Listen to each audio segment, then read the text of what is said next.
যারা হঠাৎ করে এখন মানবিক হয়ে উঠেছেন না, এই এনকাউন্টারের পিশাচটা মারা যাওয়ার পরে যে এইভাবে মারা ঠিক হয়নি, দেশের আইন ব্যবস্থার উপর আস্থা রাখা দরকার ছিল, এই যে প্রতিবাদ করছেন, কথা বলছেন না, প্রমাণ লোপাটের চেষ্টা, প্রমাণ কি লোপাট করবে ভাই? সবাই তো গ্রেপ্তার হয়ে গেছে, এই তো মূল অভিযুক্ত।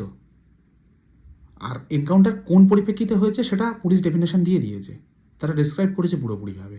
যাই হোক, সেটা আলাদা প্রসঙ্গ। কিন্তু আমি একটা প্রশ্ন করতে চাই, যারা বলছেন না, যারা এখন মানবিক হয়ে উঠেছেন এই পিশাচটার জন্যে, একটা ছোট্ট বাচ্চা মেয়েকে যেভাবে এরা নৃশংসভাবে, কি বলবো, এই এই সমস্ত মানুষের জন্য যাদের মন কাঁদছে না, তাদেরকে একটা প্রশ্ন করতে চাই, যদি আপনার পরিবারের কারোর সাথে এটা হতো, তাহলে আপনারা এখন এই যে সমস্ত যুক্তিগুলো আনছেন, আনতে পারতেন? দিতে পারতেন এই যুক্তিগুলো?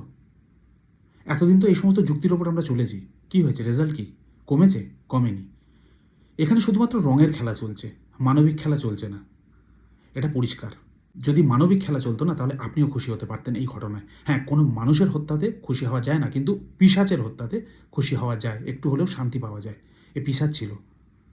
এবার কোন পরিপ্রেক্ষিতে ঘটেছে সেটা আলাদা প্রসঙ্গ, সেটা বিচার্য বিষয়। কিন্তু যদি আপনি মানবিকভাবে দেখেন, এটা বাড়ির কারোর সাথে যদি ঘটে থাকে, তাহলে এই পিশাচের মৃত্যুতে আপনি হলেও কিছু না করুন এই সমস্ত কথাবার্তা বলতে পারতেন না।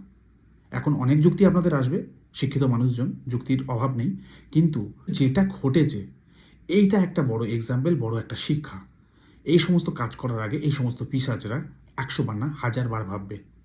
এতদিন এরা দরহালে যা খুশি তাই করে যাচ্ছিল, অনেক থ্রেট শুনেছে, অনেক ডায়লগ শুনেছে, তো এরা জানে কিছুই হবে না, আইন ব্যবস্থার অবস্থা এই কোমর ভেঙে পড়ে আছে। কিন্তু আইন কি করতে পারে, প্রশাসন কি করতে পারে, সরকার কি করতে পারে, এই জিনিসটা দেখানোর জন্য এই এক্সাম্পলটা খুবই ইম্পর্ট্যান্ট একটা ব্যাপার ছিল।